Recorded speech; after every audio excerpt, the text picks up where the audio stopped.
you. Joe Crisco, he's here. Yep. Joe Dye. Here. Thank you. Beth Heller's here. Dwight Rowland. Here. Sandy Stein. Here. Thank you. Administrative Officer, Director of Finance, Tony Genovese. Here. Assistant Administrative Officer, Betsy Yagla. Here.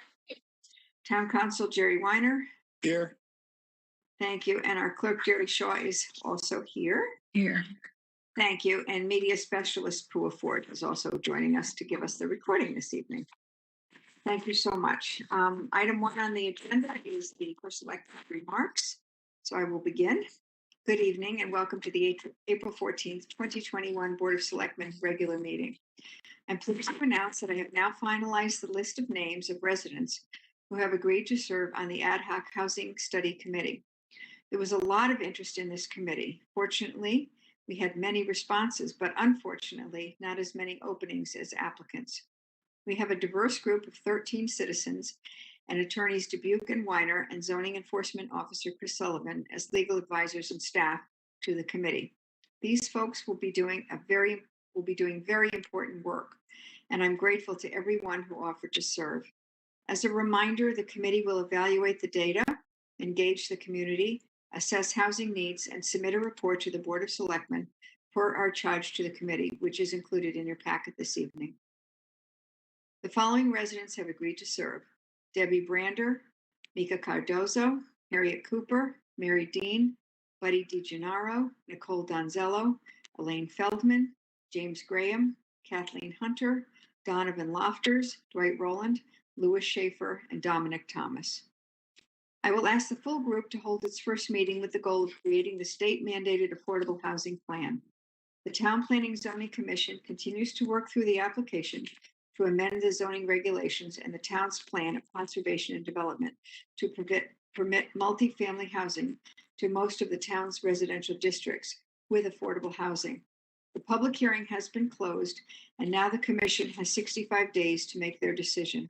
You may view the application and other documents and videos of their public hearings on the Town Planning and Zoning Commission's page on the town website. As a reminder, all the hearings are streamed live on local access on cable channel 79, on YouTube and on WebEx. The meeting agenda on the town website includes the link to view as well as participate in the meetings. I'm confident that the zoning commissioner will review the application in a fair, thorough, and thoughtful way and provide an opportunity for all sides to be heard. I'm equally confident that Woodbridge will remain the wonderful community that we have all come to love. I have also added Terry Schatz to the Ad Hoc 2030 Task Force. TP&Z Chair Rob Klee has been a member of this task force, but he did resign in order to prevent any possible conflicts of interest.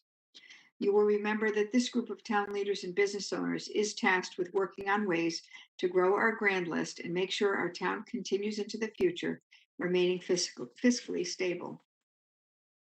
As many of you are also aware, Verizon Cellco has privately contracted with a Woodbridge landowner to erect a 140-foot cell tower in the area of Newton Road. Unfortunately, as we have discussed in the past, cell towers are not approved or denied at the local level. Neither TPZ nor the Board of Selectmen has the authority to approve or deny these structures. These decisions are the exclusive jurisdiction of the State of Connecticut Siting Council.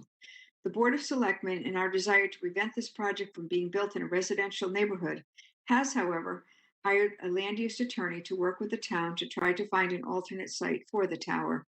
The board does not believe that a cell tower should be erected in any residential neighborhood in our town. The board will continue to do all we can to oppose this project, and we welcome your support.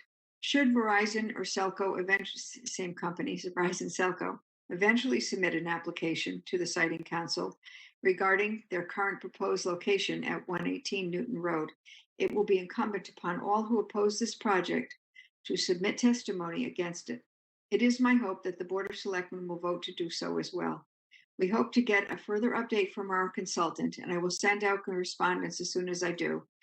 They continue to review data, and if there is a viable alternative, we will share it with Verizon and the public. This evening, we will be hearing from Alexia Bell-Perron, president of the Amity Woodbridge Historical Society, who will be giving the board an update on the Darling House. Just to let the board know, this past week, a member of the society asked the head of maintenance, Brad Parsons, to discard some of the items that had been removed from the Yellow Barn as part of the preparation for the next step toward renovations. Unfortunately, no one from the Historic Society was present when Brad went down to remove what he thought were the items to be discarded, and some items were not to be discarded. We have since clarified with Brad and with the Historical Society that a society member should be present when Brad or other town staff are asked to do work on the site to prevent further miscommunication. Earlier this month, town buildings were open to the public. The library and the senior center have limited hours, and at all buildings, we are asking people to sanitize and sign in when they enter the building for contact tracing purposes. Masks are obviously required and are required on all town property, including outdoor facilities. I'm pleased to let you know that I received notice that this week is dedicated to recognizing animal control officers throughout the country for the work they do daily. I would like to take this opportunity to wish everyone a happy National Animal Control Officer Appreciation Week. And I thank our animal control officers for their hard work and effort each and every day, 24/7, 365, that every one of you put into this profession. Secondly, I'm also pleased to announce that May 2nd through May 8th is the 52nd annual Professional Municipal Clerks Week. This office is a time-honored and vital part of local government, and it is the oldest among public servants. The list of what they do is way too long to list here. I know they are ever mindful of their neutrality and impartiality, rendering equal service to everyone. I thank them all for their accomplishments and service to our residents and all others who have needed their help. In your packet, there are 2 citations. We will deliver it tomorrow for animal control and for the town clerks. I will also take this opportunity tonight to remind both the board and the public of next week's preliminary budget hearing.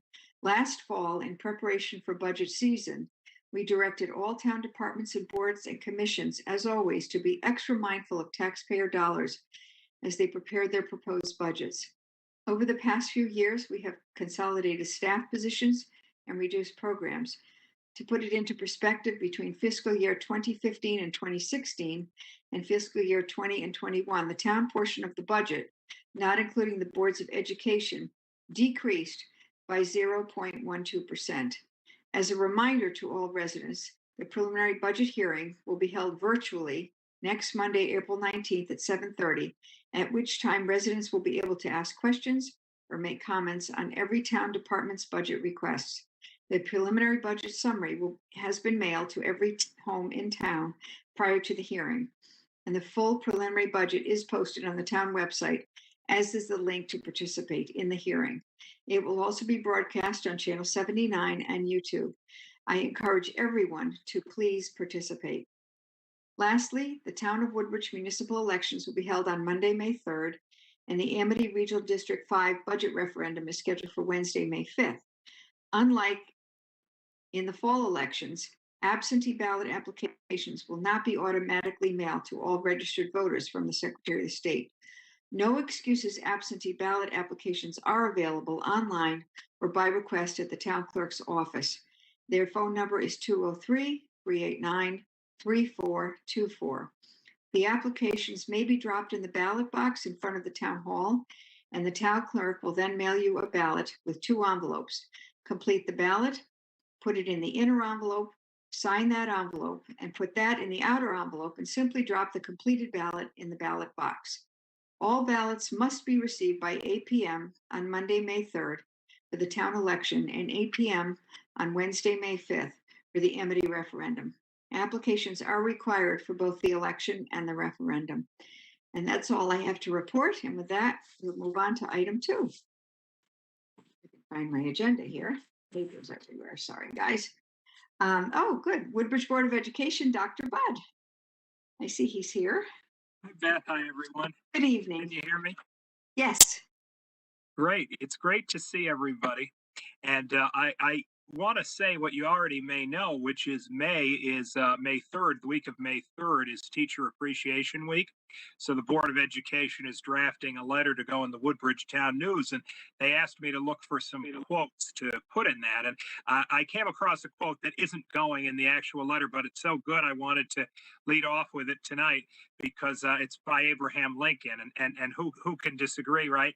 And Abraham Lincoln, as you might know, said that the thing he can say about education is that it's the most important subject as which we as a people may be engaged.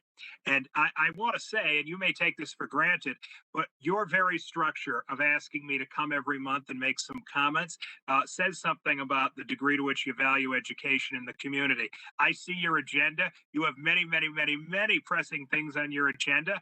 My items aren't particularly pressing, but they're influencing the next generation of children. So I really appreciate your few minutes of time. And I'm going to use it to actually put out there two events that I'd like to invite each and every one of you to, because good education in Woodbridge is a collaboration between the school district and the town. The first is Wednesday, June 2nd. It's going to be our Read Across America Day at Beecher. And I believe in the past, in the month of March, we often did an event where people would come in and read to the children. But we decided this year to move it to June because it would be a little bit later in the pandemic, and we're going to allow a few options. We're going to allow readers to come in if they want in person and read outside to the children.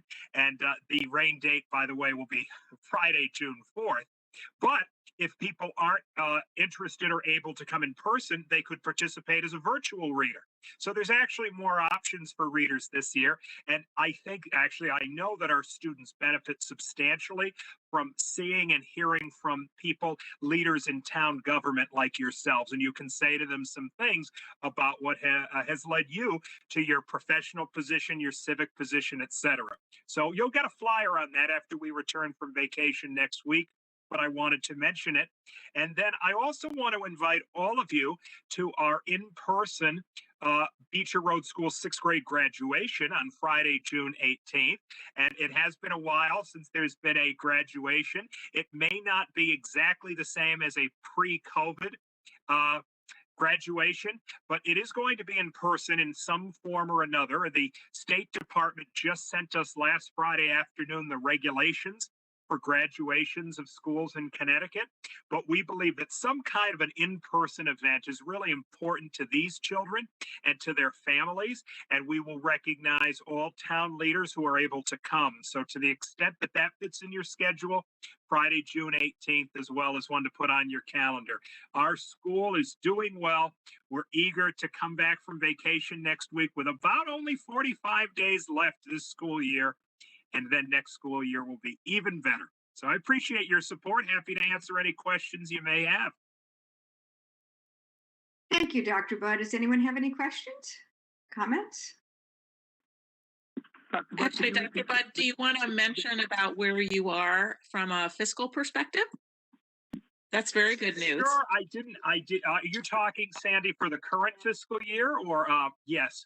So when I entered the district, and in about the last week of December, as I think you're all pretty familiar, the district was running a deficit. And we have, through a variety of mechanisms, been able to reduce that deficit to actually, at the moment, a tiny surplus. And we're cautiously optimistic that that tiny surplus will hold till the remainder of the year. We still have some things in flux related to personnel primarily, but we're reporting on this weekly now to our Board of Finance. And I think this gives us good hope for the future that we're putting some practices in place to control costs long-term, not just short-term. So thank you for the nod on that. Yes. Sure. And thank you for all your efforts. I mean, they're really tremendous. I appreciate that. It's a team effort, but thank you. Anyone else? Thank you, Dr. Budd. Enjoy the rest of your vacation. Appreciate it. Thank you, everybody. Everyone at Beecher, take care. We'll move on to item 3. Mika. We have. Oh, I'm sorry, Mika. Maybe trying to say something better. Right. Sorry about that. Okay, I'm sorry, I missed it. Thanks for being in charge of it. Actually, I just wanted him to repeat. What was the date on the read aloud day? I'm sorry. Wednesday, Wednesday, June 2nd, with rain date Friday, June 4th. Thank you. We'll see you all there. Thanks, everybody. Take care. Okay, thank you. With that, we'll move on to item 3, which is the request to sell coffee and pastries in the Grove area and at Pease Place. I will turn it over to Betsy. I know we have Carissa Vega here. I just see she popped in. Perhaps, Betsy, you'd like to do a quick intro? There's Carissa. Hello. Go ahead, Sure. Betsy. I'm going to mute so that I don't disturb everyone, and I'll let you take the intro, please. So as you know, for many years now, residents have been requesting to have access to coffee and food of some kind in the center of town. And a few years ago, we attempted to do that with a vendor who opened a cafe in the senior center. Unfortunately, she opened just before the building went under construction for the new restroom, and then decided to change businesses. So we are again without coffee, but people continue to want it. And Carissa has a new business in town. She and I have been in touch, and she proposed the idea that she's going to share with you all tonight. Thanks, everyone. Can you hear me okay? Yeah. Yes. Thanks for that. So, as Betsy mentioned, my name is Carissa. I'm owner of Café Rebelde. We are a fair trade coffee business that started last year during the pandemic, and we sell mostly whole bean and ground coffee from Central America, Mexico actually as well, and Nicaragua and Peru. So a little bit of the Pan American region. And after Betsy and I kind of talked a little bit, and I found that there was going to be opportunities to kind of open up things more in the Grove, and there'll be outdoor events. And actually talking to some of our customers, we decided that we'd like to try to brew our own coffee and sell it to the public in the town center, as well as possibly Pease Road for a couple hours in the morning. We have a little coffee cart. I'm not sure if I can show pictures of it, but I do have a couple if anyone wants to see it. So we have a coffee cart that we're custom designing that will allow us to sell cold brew, nitro coffee, as well as hot coffee and hot teas. So my idea was to try a couple mornings a week for a few hours to see if residents were interested, if this is something people really wanted to participate in and enjoy.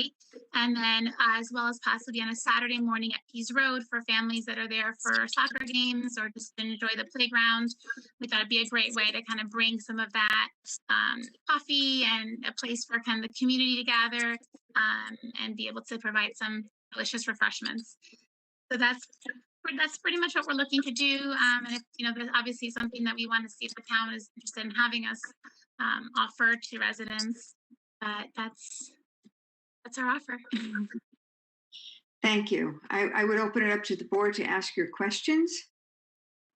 So Carissa, will you be offering something in addition to coffee, such as pastries or anything else? Yeah, so we talked to Bread and Chocolate in Hamden, and they have some really delicious, amazing pastries. So we have a partnership with them that we can bring that if that's something I know most often people like to have that along with their coffees. So that's something that we can offer as well if people are interested in it.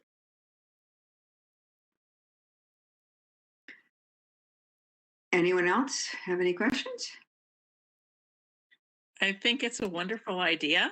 And it really adds a whole new dimension for people coming together in the town.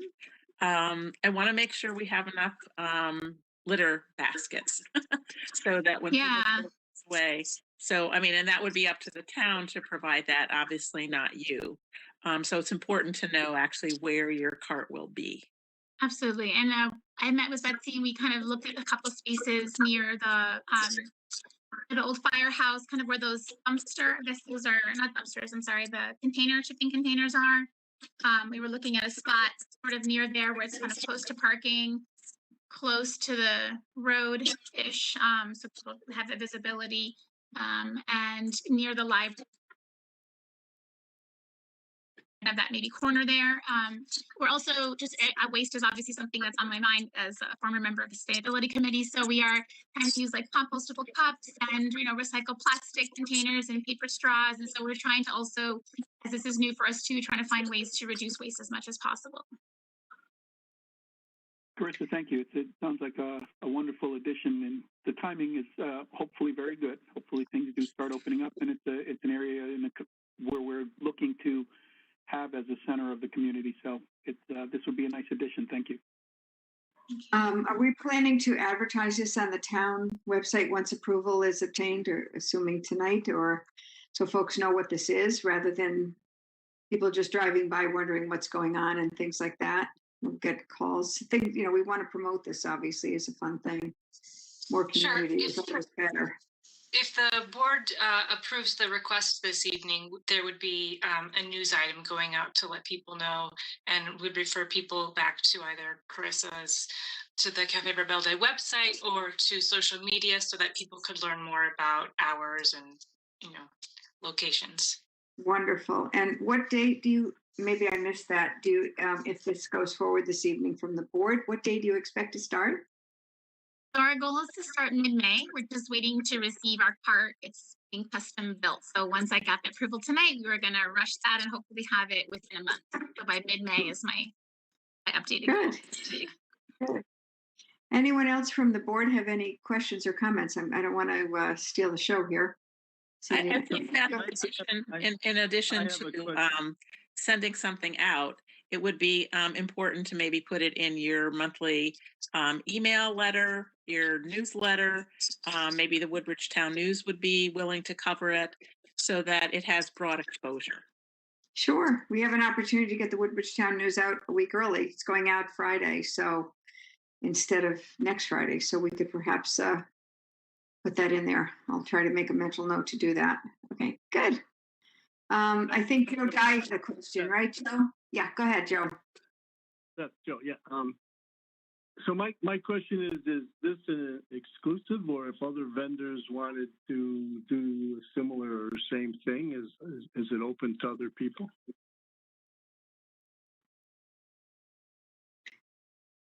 It's a good question. I mean, it's not something that we put an RFP out for and we're just responding. I mean, we're really responding to an individual request to do this. I'm not suggesting that, but I'm suggesting if another business in town wanted to say, hey, that's a good idea. Maybe I'd like to sell something. How do we handle that? So I would say wait and see what we get. Maybe, I don't know. Or Jerry, is there a legal issue here, or? Well, Joe, are you talking about a similar business or a different kind? It would be very hard to award this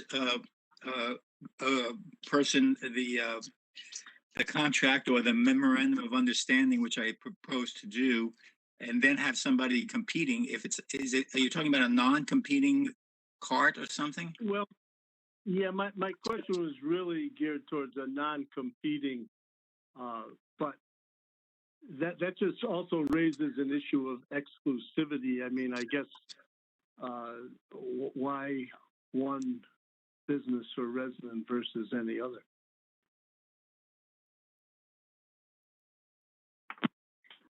This is the first time. Yeah, I don't know. This is the first time we've heard from someone. I think we're so excited about this. I want to know. I just think we ought to know exactly what we're setting up here and what the potential might be. What other people might want to do. Someone might want to come sell donuts or hamburgers or tacos, or, So I don't know. Well, I think we can handle that on a case-by-case basis. If somebody comes and has a meritorious proposal that doesn't compete directly with the coffee cart, I think this Board of Selectmen can take that up. Okay, that's fine. I'm suggesting that may happen, and we might want to think about what we would do in that regard, because I think it would be kind of hard to deny other people. One of the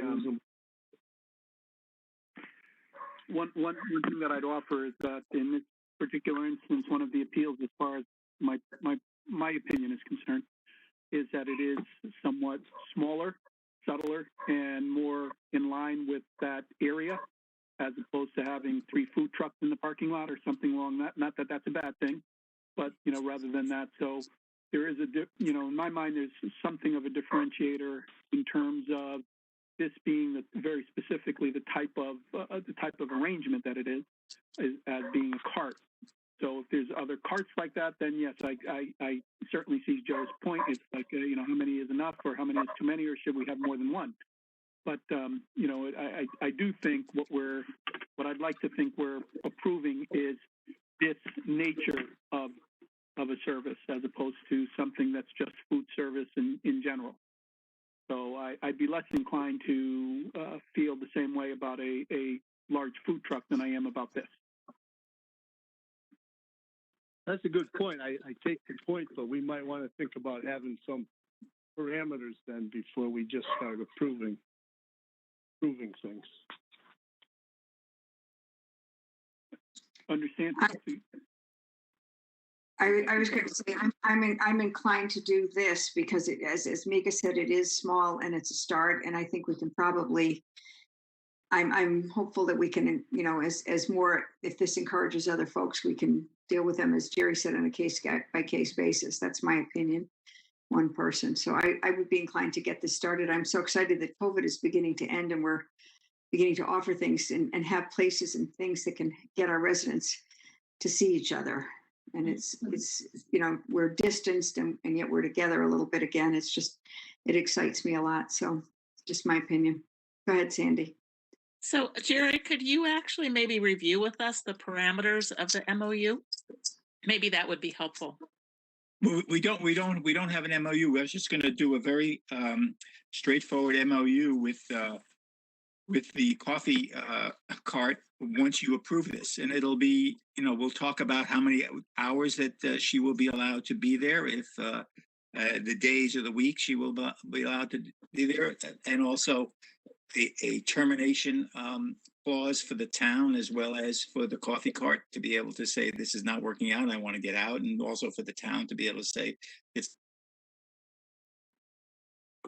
I can also tell you that after over the past 4 years, probably after the last 20 years, a lot of folks have requested that we have coffee in the center of town. And as you heard earlier, it was tried and was not successful because it was indoors and it was construction. So this is something that I do think a lot of folks would really, really like.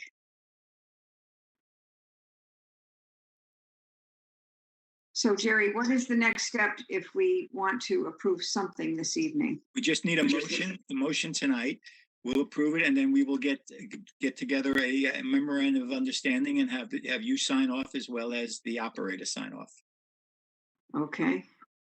Would someone like to make that motion? So I'd like to make a motion that we enter into an MOU agreement with Cafe Rebelde, and I really look forward to being able to offer this community-focused activity for the residents.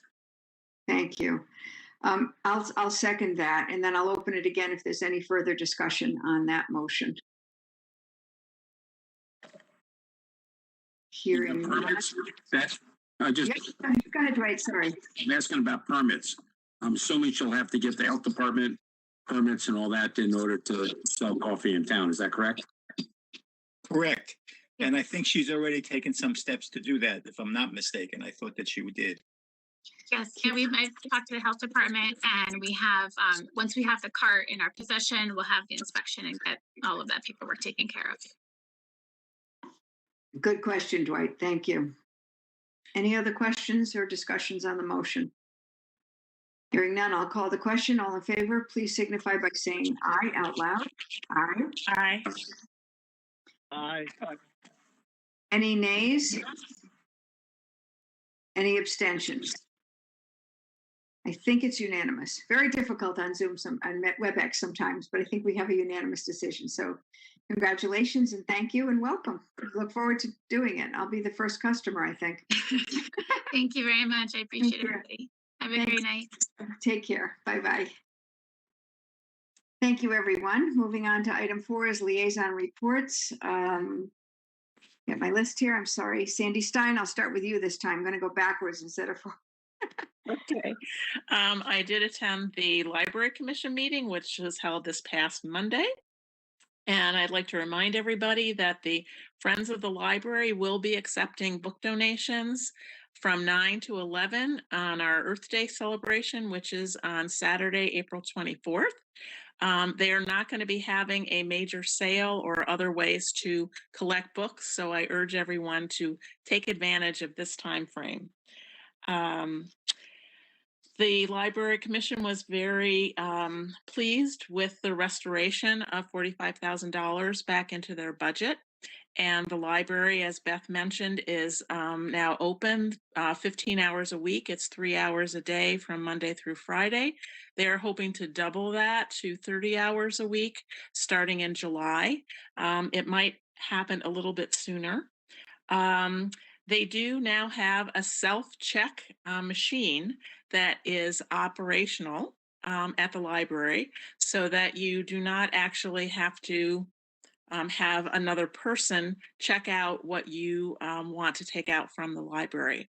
And they're hoping that that will be a good transition from park and pickup to going back to the library, browsing, getting your books, and then checking out yourself. And that's basically it.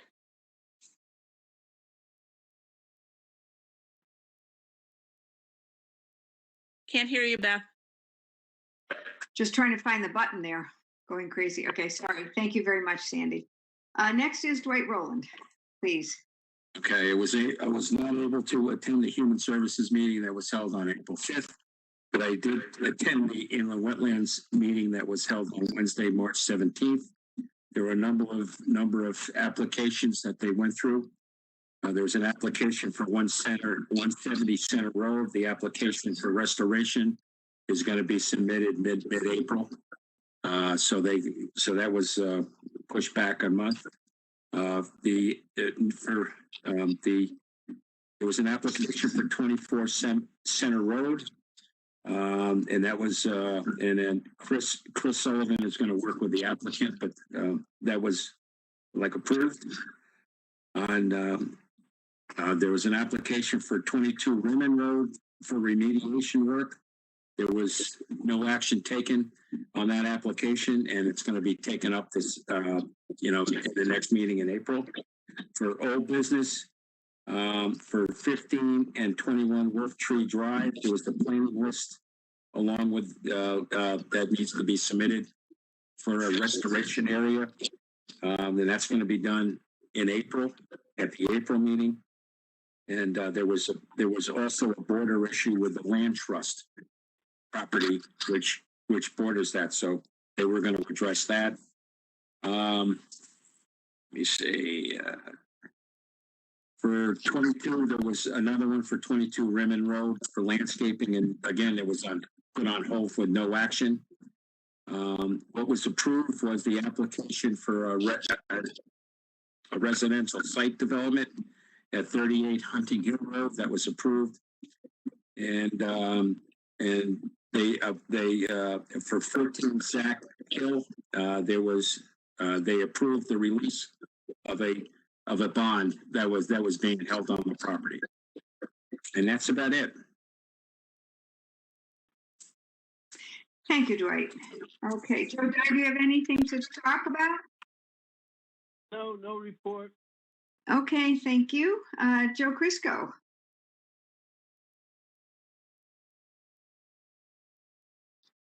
Joe, yeah, you've got to unmute yourself, my friend.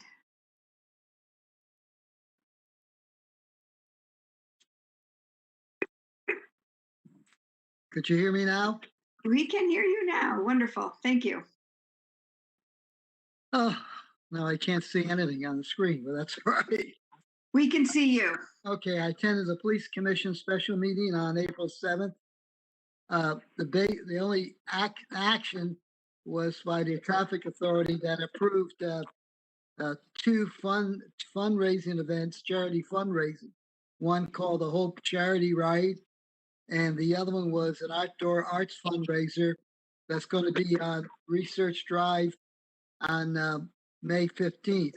And then the commission went into executive session to discuss the issue of the deputy chief.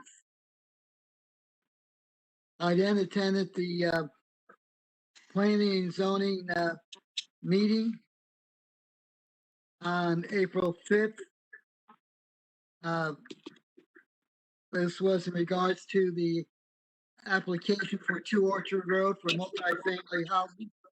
There was considerable testimony, pro and con, and Chairman Klee stated that there won't be any, they're going to take 65 days for deliberation, and that will happen on May 3rd.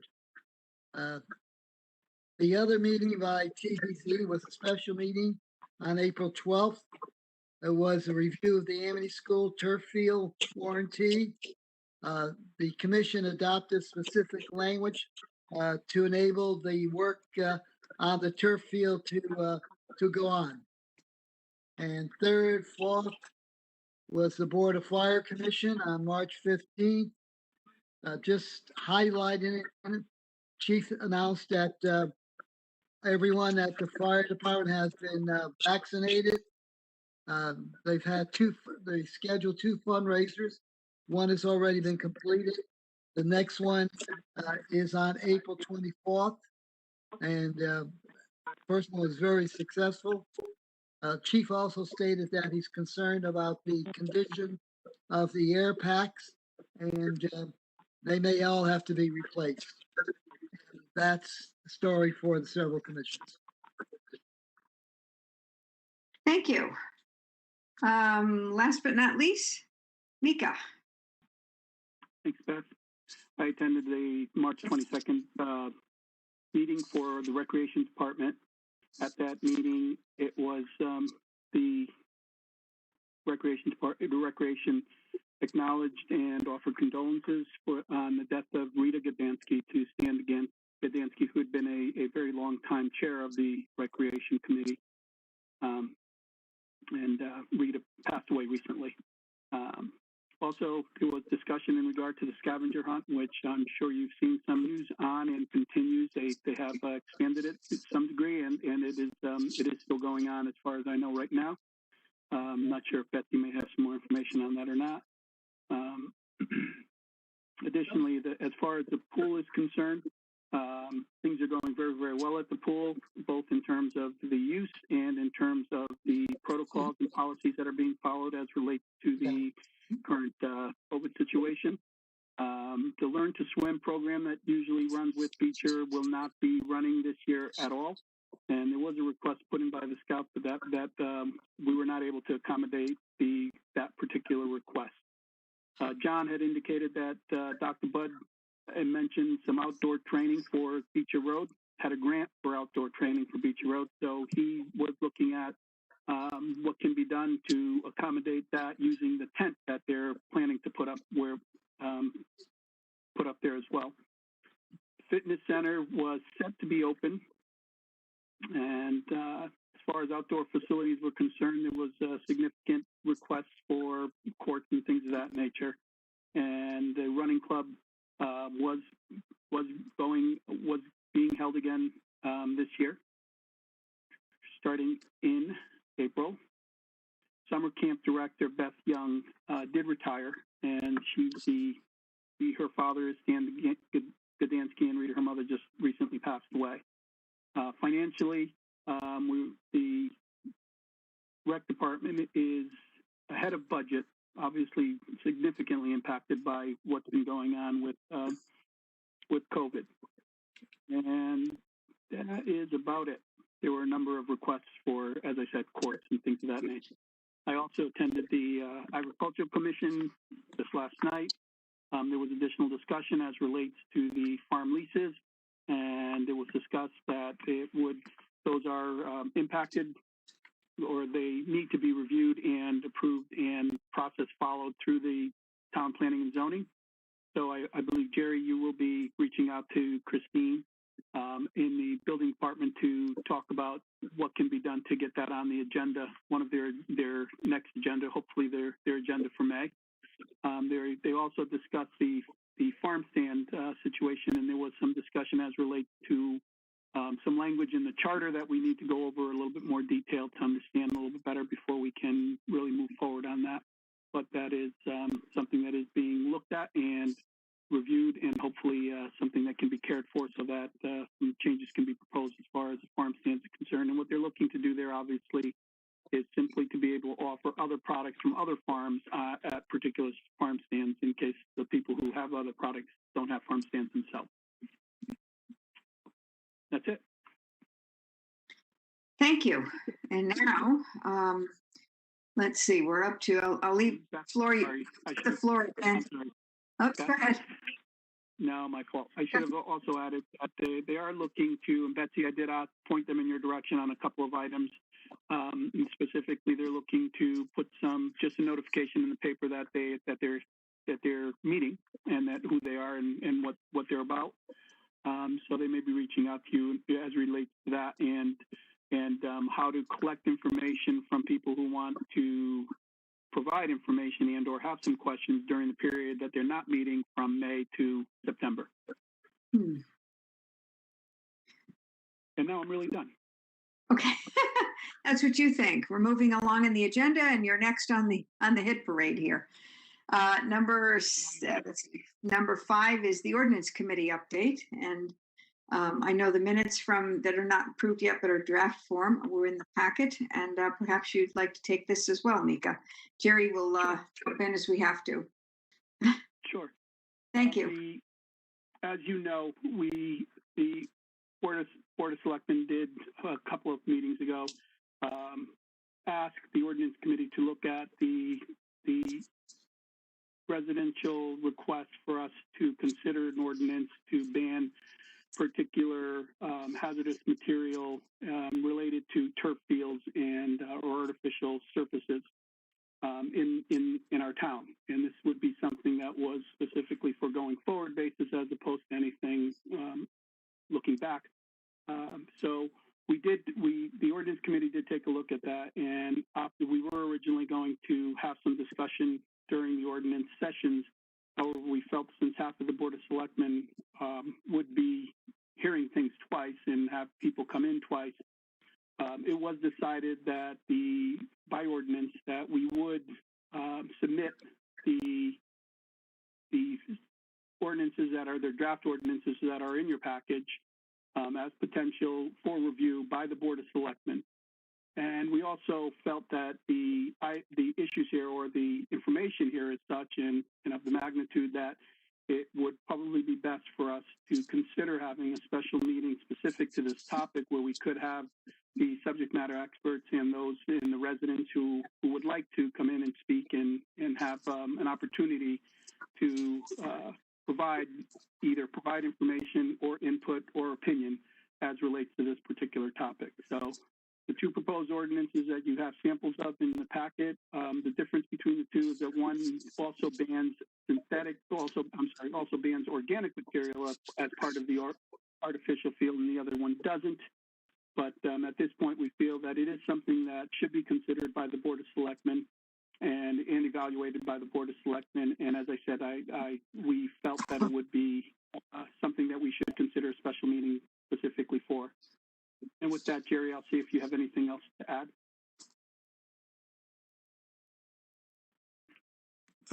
No, Mika, I think you summarized it perfectly. I think it's going to be a twofold process. If the Board of Selectmen wants to pursue this tonight, the Board of Selectmen will just schedule a special Board of Selectmen meeting for sometime in the next several weeks, and then at that meeting, hear the evidence or hear the testimony and comments of people, and then decide whether you want to have a public hearing. And then that's it. You know, there's two proposed ordinances that you all have that's open for discussion. Thank you. I think it's important. I like Mika's idea that we do schedule a special Board of Selectmen meeting. I know we need more WebEx meetings in our life, but I think it's a great, sorry, but I think I'll have Mrs. Shaw reach out to everyone and we can try to schedule that in the next few weeks, as Jerry said, and we will invite testimony or experts from both sides to come and give us an idea as to which way, because we should, before we go forward with a public hearing, we'll have to decide on which ordinance we would like to send out for a public hearing, which we could do at a regular Board of Selectmen meeting and et cetera. So I guess if it's appropriate, the action should be this evening for someone to make a motion to ask Mrs. Shaw to schedule a special Board of Selectmen meeting just to take up this topic of, deciding, hearing from experts regarding the two sample ordinances. And is that enough, or do we need more? No, that's fine. Okay, so that would be sort of a put together motion. Sorry. The one thing I would say is, I know we said one of the two motions, but at the time that we were discussing this, we did ask for some clarification. I felt, and this is just a thought, as an option, in addition to considering these two, there's also the option of considering a moratorium or something along those lines. There is, the state is in the process of doing some work and coming to some conclusions as relates to these types of fields. And Good point. there could be some consideration to a sort of moratorium on any type of additions going forward until such time as we hear some of that information as well. Oh, that's a very good point, Mika. Thank you. The turf field, as I understand it, the turf field at Amity has been approved by Town Plan and Zoning, and that is now moving forward. So I'll reiterate to the public and to everyone else this evening that this is an ordinance that is not retrospective, it is prospective, should we decide to go forward with it in any way, shape, or form. Just an added point there. So Beth, I'd like to, Beth, can I say something? Yes. On the moratorium issue? The moratoriums are within the purview of the Planning and Zoning Commission as to whether they want to have a project go forward or not, and they can set, there's a statute which specifies how to do it. So that's not a Board of Selectmen decision. That's a Planning and Zoning Commission decision. Okay. Did not know that, but thank you. But it also seems that since they just granted approval because they got the clarification of what they wanted in terms of what's contained in the material that's going into the field, that will not happen at this point. A moratorium. I do think what's important for the Board of Selectmen, though, is to get answers actually to the questions that were raised by the ordinance committee. Those were good points of discussion.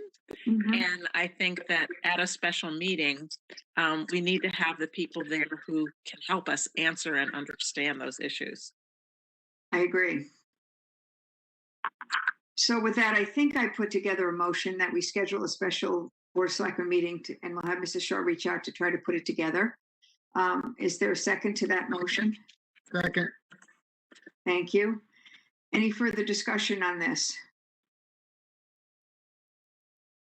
I think we're okay. I didn't hear anyone else, so I'll call the question. All those in favor, please signify by saying out loud. Aye. Aye. Any opposed? Or any abstentions? Thank you. I think that has now passed. Mika, thank you for everything so far you've done on this. It's quite a job. Thank you for taking this. Okay, thanks. And thanks, George. And we're the ordinance committee. We're sticking it out for a little bit longer. Okay, thank you, everyone. Thank you. Thanks, okay. And with that, we will move on to item 6, which is the Amity Woodbridge Historical Society update from their president, Alexia Bell-Perron.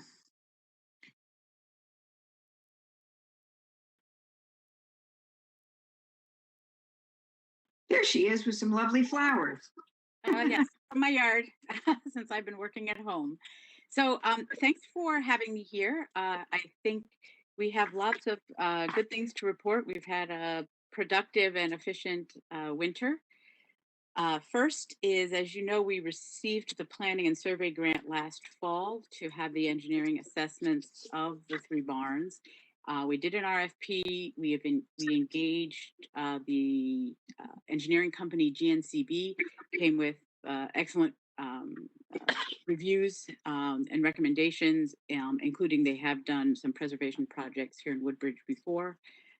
They've already been out to the site. They did their first round of assessments of the buildings. They are coming back within the next week to do a second round it's really 2 days on site, and then the rest of their work happens with them preparing plans going forward. And part of the report, actually, which we will have, which we can share too, is that they do drone footage as well of the structures. So that will be interesting for all of us. In preparation for that, of course, we had to organize, move or remove contents of the buildings. The ice house was the place where there was the most storage. That had a lot of building materials, some from some old timber frame post and beam structures, not likely from the Darling property. That is on the property right now, covered in tarps, and will be relocated back into buildings once they're done, but probably not into the ice house. As Beth alluded to in her introduction, we unfortunately had some things thrown away that were not intended. Our plan is to work with Brad and Warren and others to ensure that going forward that they actually schedule with us so that it's planned in advance. So one of us has the opportunity to be there, which unfortunately didn't happen this time, but we will work with them to make sure that happens going forward. We are planning or expecting to get the reports from the engineers the end of May, beginning of June. We will then have a look at them and want to meet with you again because they will be proposing, and we will put together a plan of staged work to be done on those buildings, obviously from what's most urgent and what doesn't need to be done for 5 or 10 years. And with the plan of writing grants, but those are going to be much larger grants and they are matching grants. So we are together with you going to have to raise significant funds for some of those matching grants. So that would be sometime later in the summer, probably. We have worked hard with them to move this forward because our plans are to write another survey and planning grant for June, which is the last month where you don't have to have a match. And that is to do something recommended to us by SHPO back in 2019, which is to update the National Historic Listing for the site. It was done in the 1970s. Although it includes the outbuildings, there really isn't enough detail, and they strongly encourage that we update it. We include a lot more information. We may even be able to do it as a district because of the outbuildings, but also including things like, Nancy Polk with the other Darling house up the street got that house listed on the National Register just last year. So can we actually make it a district? That's good for Woodbridge, it's good for the site, and it's good for the long-term preservation of the site to do that. So that is our goal there. Speaking of listings, we've worked with the homeowners and SHPO to help get the Clark property on Racebrook Road listed on the state register. It's the Greek Revival house as well as the barn.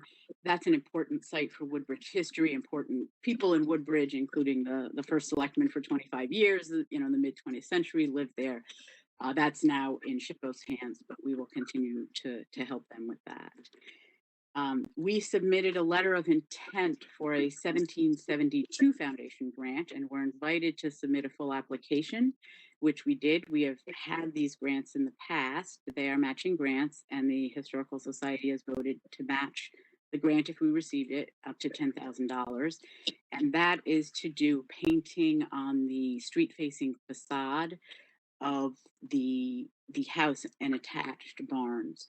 So there's some pretty detailed hand scraping that needs to occur, the woodwork of the porch, as well as the arch for the carriage shed, and then painting of the caretaker cottage and connecting barn in between. That paint surface has deteriorated quite rapidly. It's gotten much worse in the last couple of years. We should be finding out soon if we get that grant. Even if we do not, we think it's important to go forward with that painting project this year. And we will, be talking to you and trying to find a way to make sure that happens this year. And that painting project is prioritized over, for instance, the fence, which is weathered but is structurally sound and isn't peeling actively and is not in any kind of danger of failing, where some of this woodwork is. We have continued work on the grounds.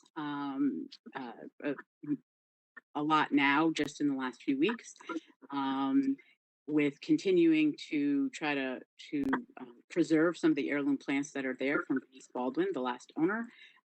We have the apple trees that are the start of our memorial orchard will be going in this weekend. It's 6 heirloom variety apple trees that would have been consistent with something the Darlings would have had there. They will go in the back of the house. We will also be planting something called the Three Sisters, using historic planting practice, using heirloom varieties, and the goal there is for education when we do finally get to have open houses again, and also if we do get to have people inside, perhaps in the fall, for some of the hearth cooking and doing that.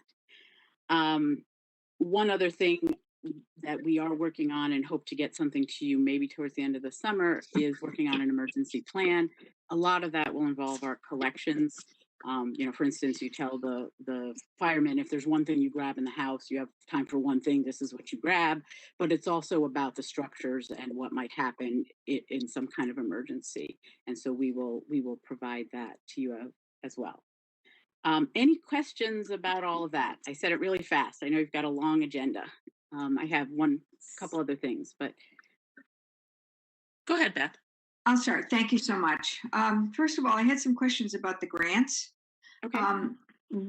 I didn't even know you guys got the grants. So it would, I think, helpful in the future if the town, because we do own the buildings and the grounds and things like that. If we are, maybe Tony knew about that they had come, but I didn't know about that. So that would be The only helpful. one that's come so far is planning and survey. That was last fall that we had let you know that we did get that from the state. That was Okay. the other ones are still the others pending. Sure. How much was that one for? That is up to $20,000, but it's based on the actual RFP. So they don't give you a flat amount. They give you what the bid was for, which came in And a as little I bit. got it. And as I understand it, that's for the 3 buildings: the ice house, the Cow barn, and the horse barn that's connected to the house. and those are connected now, on that. so that's what's been started, correct, with the engineers? Right, but this is all engineering assessments. It isn't any work on the buildings. It's all Got an it. assessment of what state they're in and what potential preservation or repair work. And you also did mention that you did submit the 1772 grant that has gone in. Yeah, that grant's gone in. We hopefully will hear fairly soon this month. All right, and okay, and the goals of that, I'm sorry, I missed it. I think you said it, my computer decided to do a circle thing, so. It's painting, scraping, of course, but painting of the street-facing facades of the building. So the Victorian porch woodwork, the caretaker cottage, that connecting intermediate barn, and then the arch for the carriage shed. We did repairs on that last year, but the entire surface of that, front surface of that needs to get painted. Okay. Are there any other opportunities for grants that the town could help with? We want to work collaboratively with you, and I guess stuff that we could come up with together, if you need us. I think that would be helpful. Well, I think what will be coming up is the Historic Restoration Fund grant, which is the next step for the barns. Once we get the surveys, then we would write one of those grants. And the biggest part of that is likely the work on these barns is going to have a substantial price tag. And those grants are always a 50-50 match. Right. Sometimes we might be what we might be able to do, and it might have to wait till next year, is that we can write something like a 1772 foundation, because it's a private foundation grant that helps you with your match. You can't use one state grant to match another state grant, but you can use a private foundation grant. You can, and we've been encouraged to do so, to help provide a match for a state grant. Kind of like taking a credit card and paying off another credit card with that credit card. Yeah, credit card. You don't want to do that. It just doesn't help your debt very much. Okay.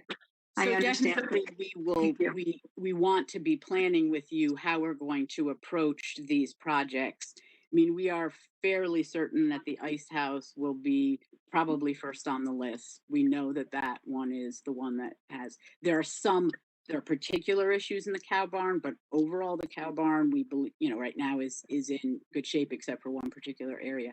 The ice house needs more kind of work. So we expect that might Okay. be the first thing that ends up in a project that we work Okay. on.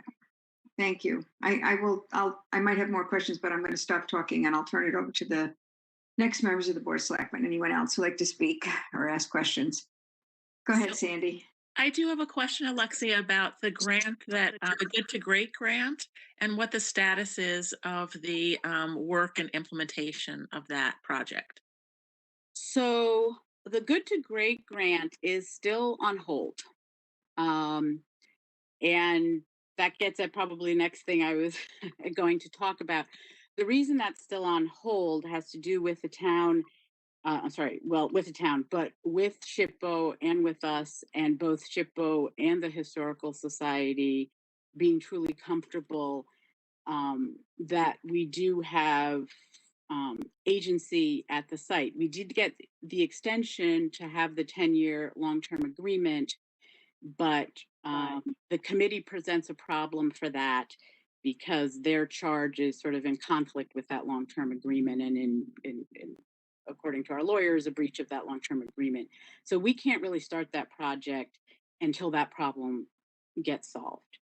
You know, that's not a preservation project per se. It will increase our ability to do events and other things there, but it's a large investment by the Historical Society too, not only with time but with money, and we have to prove to the state afterwards that we're able to do what we said we did.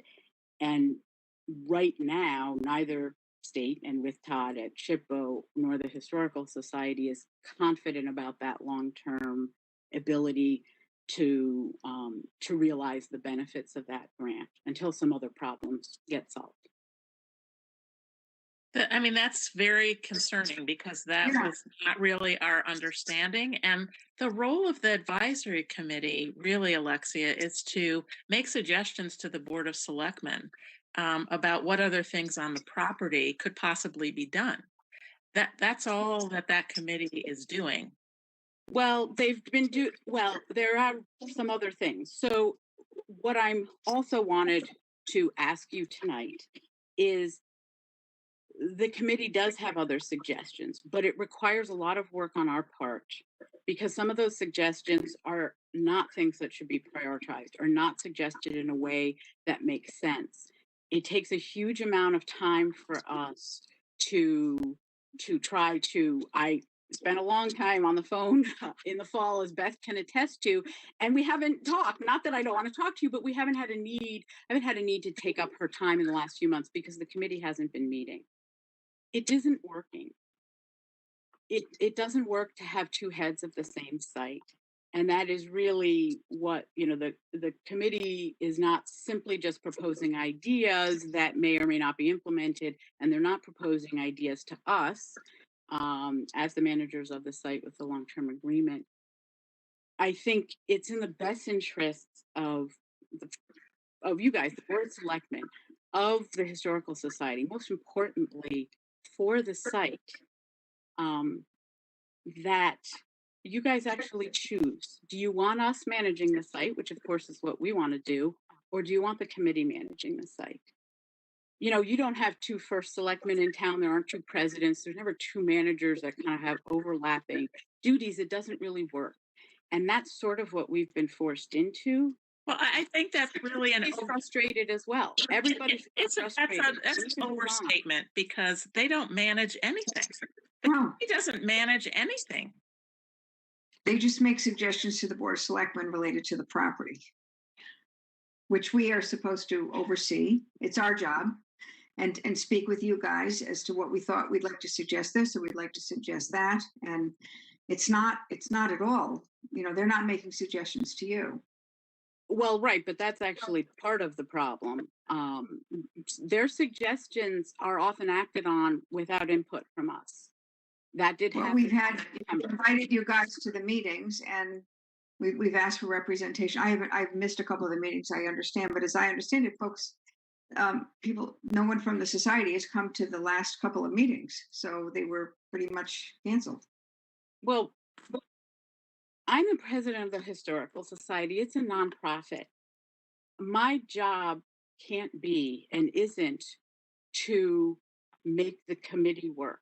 I can't add that to my list of things. I've got to focus on the mission of the Historical Society. Correct, but That's can my you job. participate? But can you participate? I think we're getting off topic here because we kind of just wanted an update. And this is probably for another, we'll have to talk about this at another Board of Selectmen meeting as to how we're going to go forward with this. So I'll just let Absolutely, that, and I understand you've got a full let's let agenda. that be at this point. So we'll let that be and we'll talk about it at another meeting. Sandy, do you have any other questions for Alexia? Not at the moment, thank you. Okay, thank you. Anyone else? Any other board members? Mika, Joe, Dwight? Is there additional information that's being exchanged here, or are we done?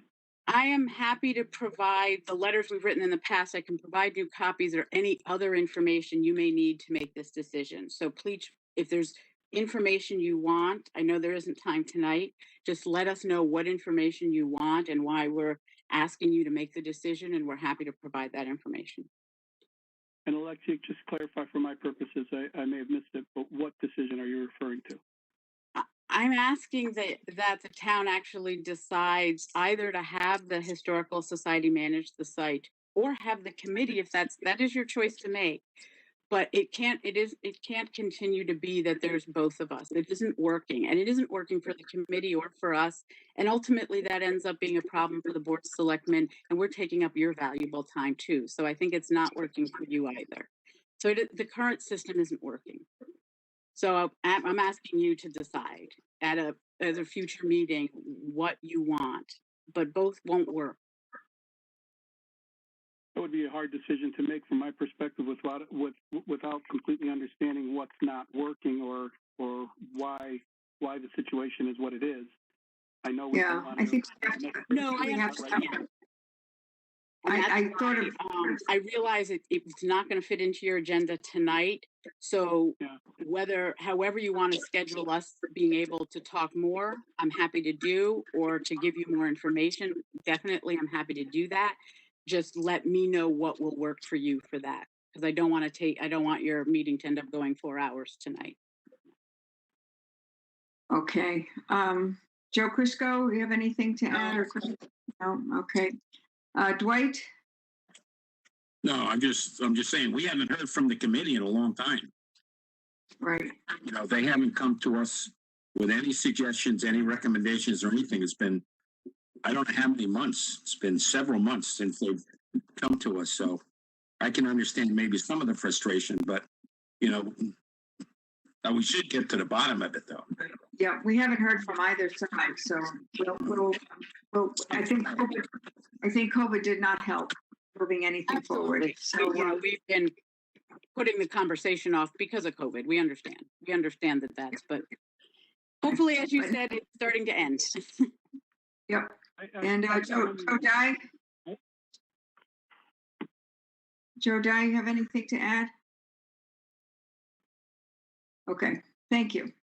Go ahead, Sandy. I just, in terms of Dwight's comment, I do think that there was a lot of progress made in the fall while the weather was still good. And I think that those priorities were brought to the Board of Selectmen. The Board of Selectmen agreed to those, and those things were acted on.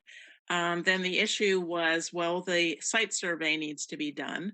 And then there are other, property types of issues that there are some suggestions about. So I think that has to all be entered into the decision-making process. Right, exactly. And, and I think there are also some volunteers that have come forward that want to help and with the society. So I hope they've been in touch with you, Alexia, to offer their help. I know it's hard during COVID, but certainly things like gardens and trees and outdoor things would be certainly entertained by the society, I hope. So, Yeah, I mean, Simon Donato is helping us with the apple trees. Some other people have been helping through the garden club with some of the work. Nancy Mull is a fabulous volunteer for us with the textiles. Had other people, helping us with the firewood from the cut down tree. Yeah. So, yeah, absolutely. this was all stuff that we just don't know for whatever reason. So I think we need to probably be in touch more. If you want me to come more often, I'm happy to come more often or give you more information on whatever time frame works for you. Just let me know. I know you guys have been busy, so I haven't wanted to bug you every month, and it's been hard, I know, sometimes to get on the agenda. But if you want me here every month, then I'll do that. Okay. All right. That sounds good. We'll I don't want to belabor this point, but I just, maybe I'm thinking that my mind works in a different way here. But when was it? Didn't we just go through the approval for the schoolhouse that had to be taken out of the barn? Was that? Yeah, that 4 was, months that ago, was 5 done. months ago?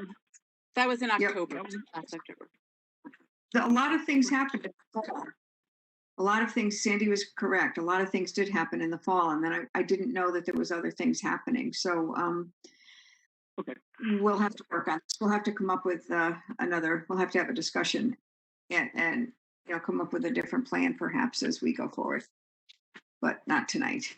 Okay. Okay. Anyone have any other questions for Alexia? Thank you for the update. Anyone else? Thank Okay. Thank you. Thank you. Okay. Have a good night. You I'm looking at the clock and it's 6:12. Okay.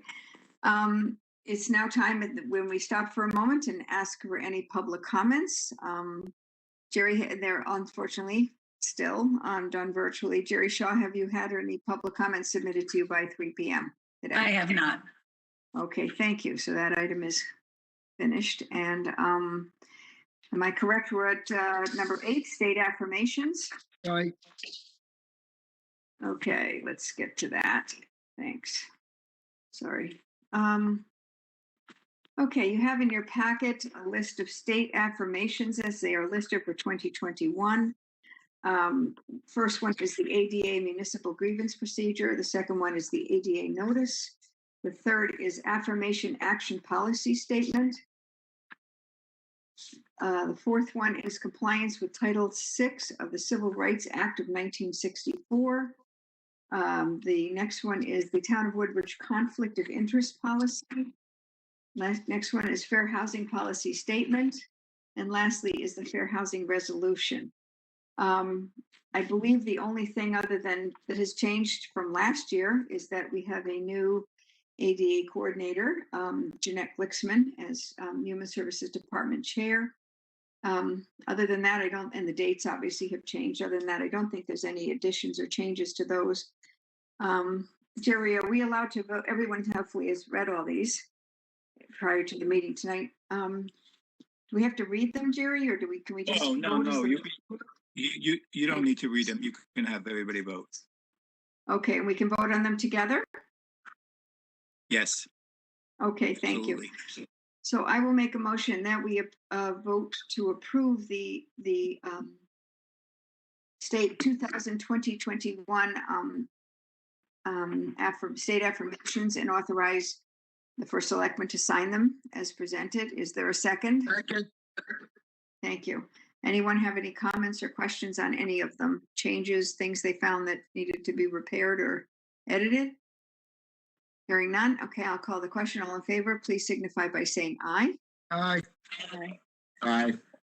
Thank you. Aye. Any abstentions? I'm sorry, any nays, first of all? Hearing none. Any abstentions? Thank you. So those will all move forward. Next on the agenda is the call of election for May 3rd, 2021, authorizing, I think, let's see. We all have to sign this one. I'm not sure how this works. This is the electors of the town of Woodbridge are notified, and it's listed on, you have it all in your packet of the biennial town election that's going to be held in the gym on May 3rd. And do I have to read the whole thing, Jerry? Or are we okay with just, it's been presented in the packet? You can say it's been presented in the packet. You could take a vote on it, and that's How do we do enough. the signatures? That's the only question I have. Does everyone have to come into town hall and sign it? Or normally we just shoot it around the horseshoe in town hall? Right. How would, Mrs. Shaw, have you decided? I think everybody's going to have to sign it at some point in time. Yes, I have to.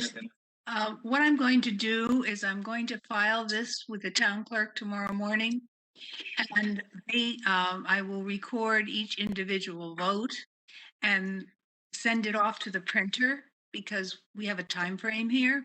And then it will be with the town clerk, and everyone can come in as they can into the town clerk's office, entering through the door by the building official's office. And it will be there for signature.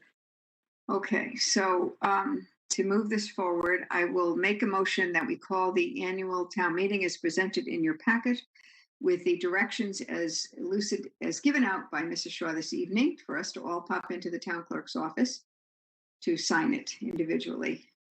And Jerry will file it with the town clerk tomorrow morning, correct? Once we approve this? Correct. Mm-hmm. Okay. Second, Second. Okay, are there any comments on that motion? Sandy, I think you're trying to talk, but I don't know if you're muted or not. Sorry. Sorry, I just want to clarify. This is actually for the election, not for the annual town meeting. That's correct. This is the election. Okay, fine. Okay, did I say annual town meeting? I apologize. Okay, I just wanted to make sure. Okay, thank you so much. That's the next one coming up. Okay. All right, so I'll call the question for the election on Monday, May 3rd. All in favor, please signify by saying aye. Aye. Aye. Okay. Any opposition? Any abstention? Okay, so we've dealt with that one, I hope, correctly. Next is, as Sandy said, the call to the annual town meeting. And I have a motion that has been prepared, which I will read, and then we can have a discussion following the motion and second.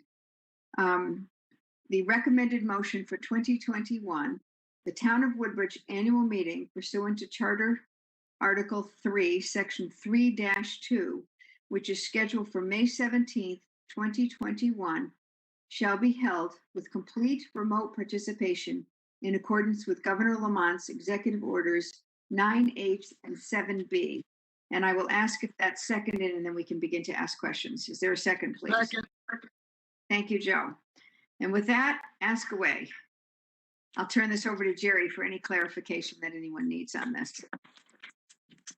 So the only clarification I'll give you, everyone now, is that there is executive orders which have been extended through the end of May, which covers our annual meeting.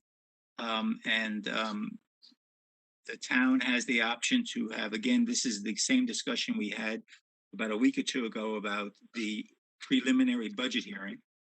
We have the opportunity to have a remote hearing or a hybrid, which is partial remote and partial in person, or you can always do in person, but that has major issues as far as the safety and getting the health, the Quinnipiac Valley in to make sure it's safe.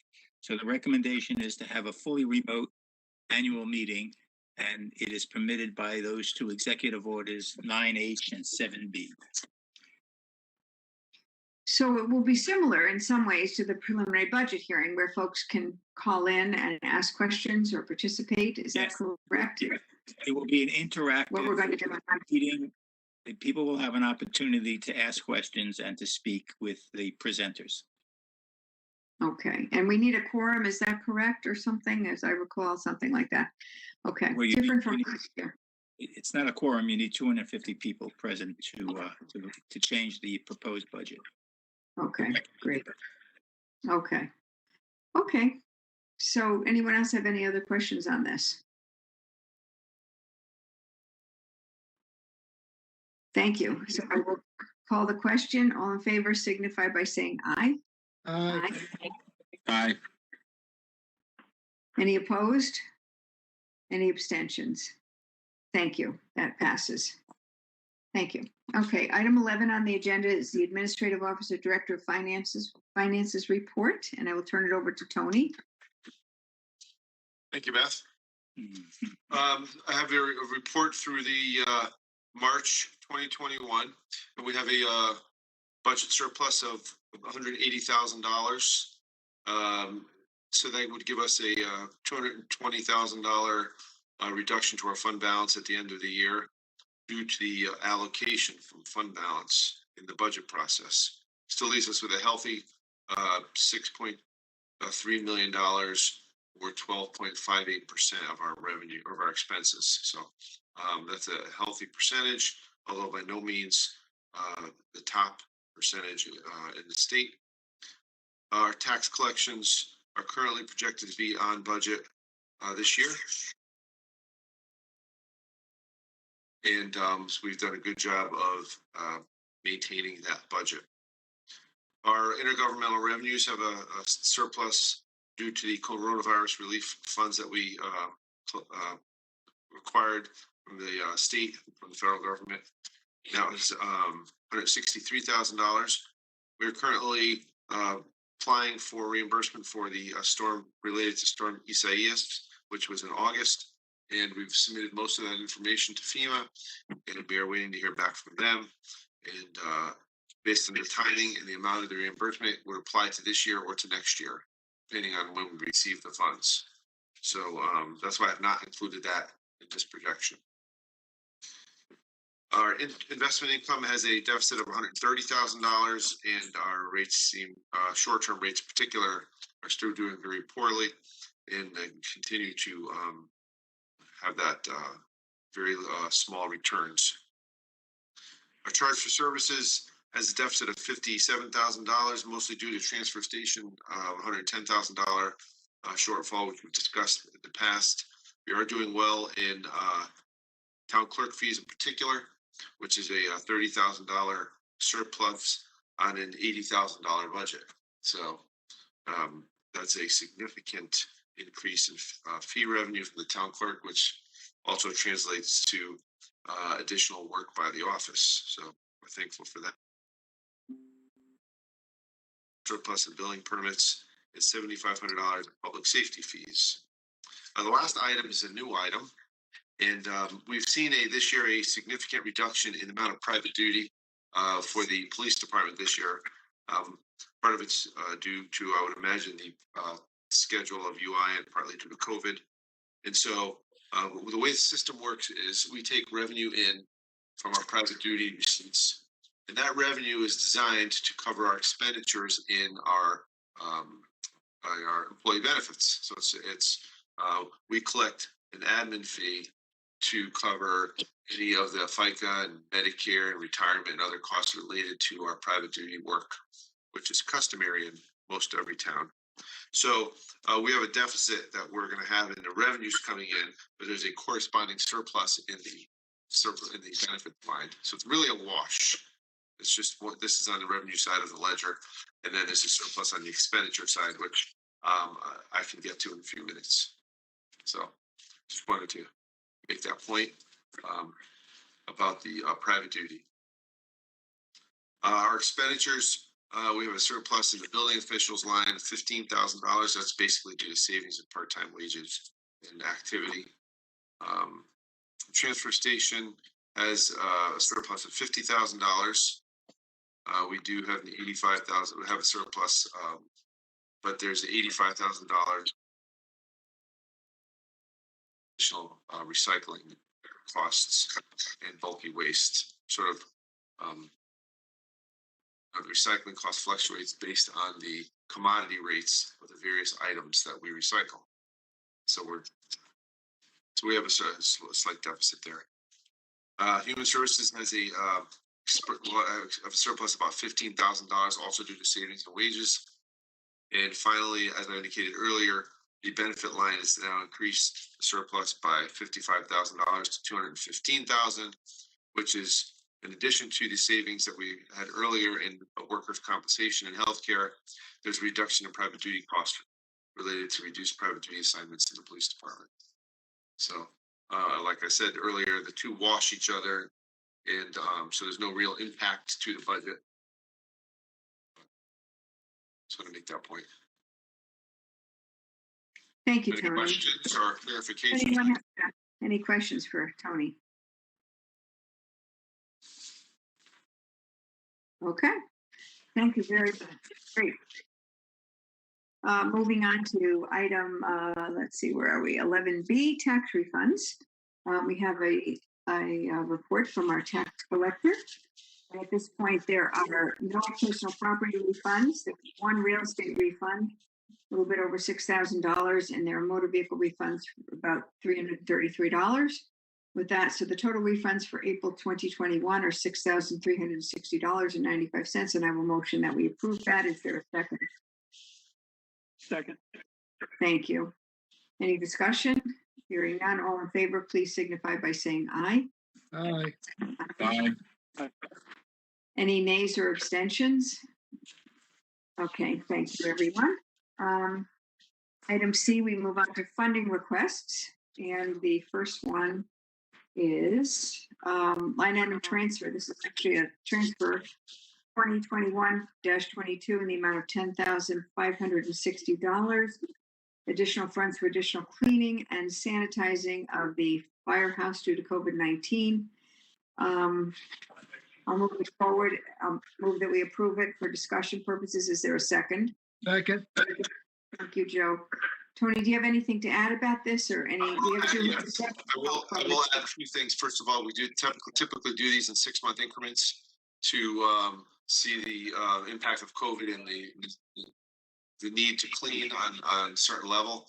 So that's why this was done for January and not at the beginning of the year. And secondly, we do have additional information and our additional grant fund, which we will apply for to reimburse the town for these expenditures. So it'll be reimbursed hopefully by grant funds available to the town. Great. Anyone have any other comments or questions? I will call this. What period of time? The $10,500. What period of time does that cover? It's going to cover us through June. Thank you. Anything else? And in fairness, there's one other thing. In fairness, Sean did submit this in January, and it was an oversight on our part. This should have been submitted earlier, but that's why it's just March. It's April, and so it's not there. It's not the fire department. It was oversight on our part. Thank you. Okay. Okay, thank you. All in favor signify by saying aye. Aye. Aye. Any abstentions? Any nays? Motion passes unanimously. Thank you. Next one is also a line item transfer number 2021-23 in the amount of $10,000. This is for tree work. There's a, I think there's a, remember, yep, there was a from Kelly. So anyone like to make this motion and then we can discuss it? So moved. Thank you. Is there a second? Second. Joe, I think you moved it. I don't think you can second it. I'll second it. Thanks, Sandra. I didn't think you heard me. Yeah. Thank you. You're the only one I heard, so okay. Maybe I got that wrong. Okay. So, Tony, you want to add anything about this? It's additional tree work, which There's Warren struggles with the amount of trees that we have in town trees that require removal, and so he was just requesting additional funds to take care of several trees that he feels need to be removed. right. He's transferring this from within his department, correct? Correct. From roads and rentals. So That's correct. that's good. So that's at least he found some money to take care of this in his budget. So yeah, from roads to Helpful. Yeah. Okay. So with that, any other discussion or questions on this? We have a motion and a second. Hearing none, I'll call the question. All in favor? Aye. Aye. Aye. Any nays or any abstentions? Thank you. Okay, that one's done. Next one, I'm going to let you take this, Tony. This is a catch basin cleaning. Let's see, it's a bid waiver. correct. Okay, the Public Works every year does catch basin cleaning, which is part of their maintenance responsibilities. And so this year, we'd like to request to use a Capital Region Council of Governments, a bid for catch basin cleaning, which is used by many towns in the Capital Region and is extended to our region through a mutual agreement. And so that is with Janet Sweeping and Property Care, which won the bid at the Capital. And so that is the request. Great. I'm amazed that we have 1,639 basins to get done. Yep, Boy. and it's the same price as last year. Yep, good, even better. Yeah. So great.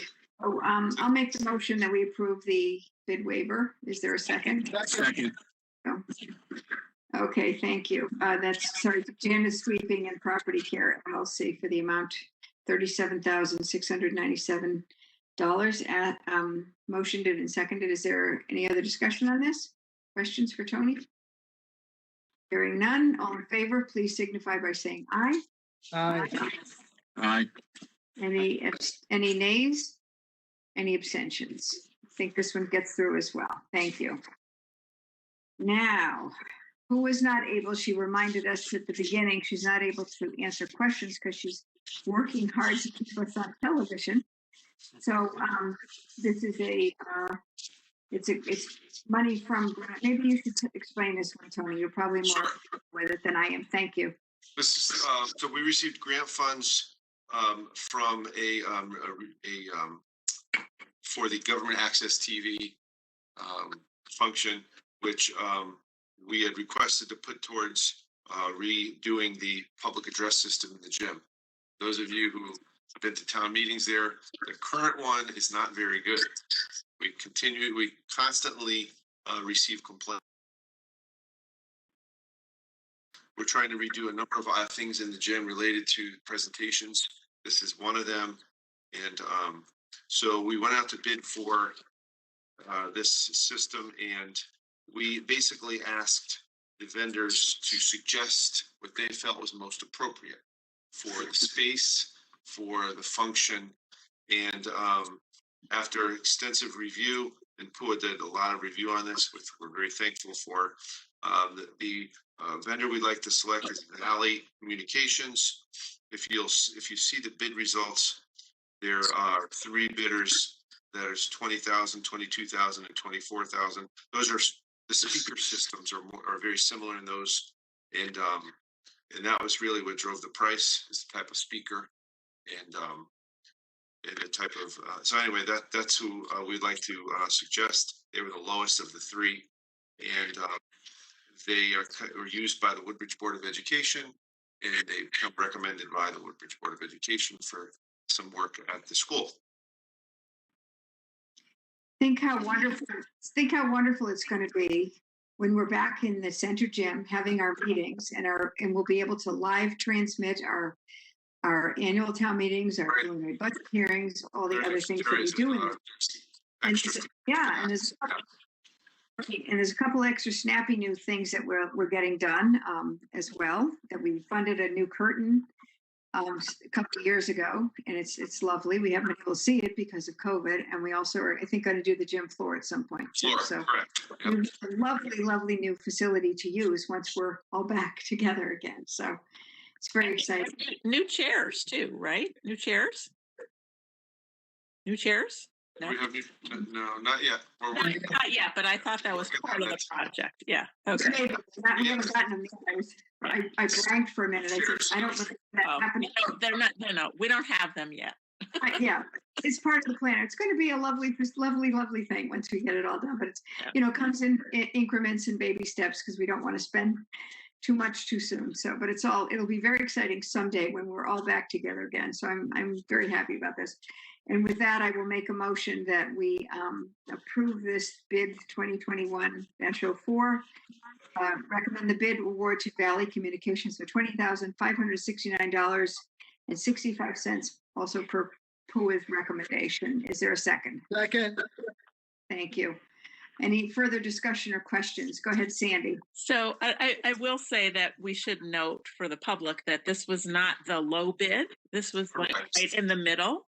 The middle, correct. But I think that based on Pua's chart, comparing the bids and really looking at the different recommendations, you can see why she went with this as her suggested vendor. Also, in addition to the fact that the Woodbridge Board of Education has used Right. them, been very pleased with it. Exactly. Right. We know what we're getting. It'll be good. Thank you, Sandy, for that comment. Anyone else have any comments or questions for Tony or me? Hearing none, I think we have a motion and a second, right? Right. That goes by quickly. Okay, sorry. Brain power here. Okay, all in favor, please signify by saying aye. Aye. Any nays? Any abstentions? Thank you very much. I can't wait to have this going. It's going to be wonderful. Thank you. And Tony, last but not least, any other? Do not have any other. Okie dokie. Thank you so much. Okay. And now we move on. Thank you. Thanks for everything and all your hard work on all this stuff. We move on to item 12, lease purchase agreement for the police department server replacement. Tony, this is IT infrastructure, which is not my wheelhouse. So I'm going to let you explain it. Thank you. So, certainly. So a few months back, the selectmen heard a presentation from Sean DeRosa, who is helping us with this project. And it was for an IT infrastructure improvements at the police department. So the board approved the purchase of the infrastructure improvements, which is a server and network switching and new cabling, and it has not been done there in many years. So the purchase price is $226,200. So in order to fund this, we are planning to do a lease purchase, and so that we do actually have funds in the current year budget, and we put funding in next year's budget and 5 years out for the payments for this project. And so the low rate was 1.89%. So that would be the idea. It was an excellent rate. It is. Thank you. Thank you. So do you need any kind of a motion to approve? If you could approve that, that would be great. And then I'll take it to the Board of Finance, and then we'll have the approval to move forward with the lease purchase of there is some delays in getting some of the equipment, as you probably could imagine, particularly the processors. So the quicker we wanted to get this done rather quickly. Right. And you can just encumber the funds from this year, right? If we Right. Well, what will happen is the lease is provides the funds to the vendor, and then we pay back the bank on a lease purchase function. So what will happen is in each budget is the payment for the lease, and then the lease has a non-appropriations clause. Should it not get appropriated in the budget, then you don't have to pay the lease. I'm not sure how they would. If it's a truck, it's easy to just take the truck. I'm not sure what they would do with this equipment. Right. Not the equipment. Right. So I guess what I'm asking is that if not all the money is spent for this year, it's on a schedule. It'll be on a schedule with the bank. So I have to work out a schedule of payments so that it's paid at a certain schedule. Okay, that's probably how it'll happen. Okay. Yeah. Great. Right. I mean, I'd like to make a motion that we approve the lease pricing for the police department IT infrastructure. The quote from Chase at 1.89% with a total purchase price of $226,202 and 8 cents. Thank you. I'll second that. Great. Any questions or discussions further for Tony? Anything else you would like to talk about related to this? Hearing none, I'll call the question. All in favor, please signify by saying aye. Aye. Any nays? Any abstentions? Tony, I just want to thank you very much for all the work you've done on this. This has been really a labor of love.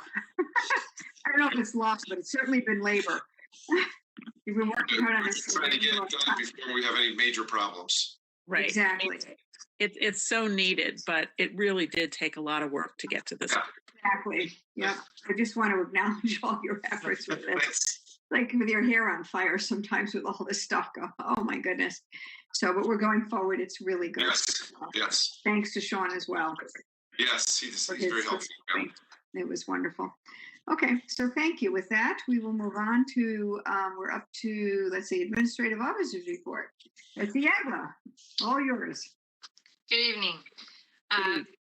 Very quickly, I've got two things I want to update you all on before we move on to the requests to use town property.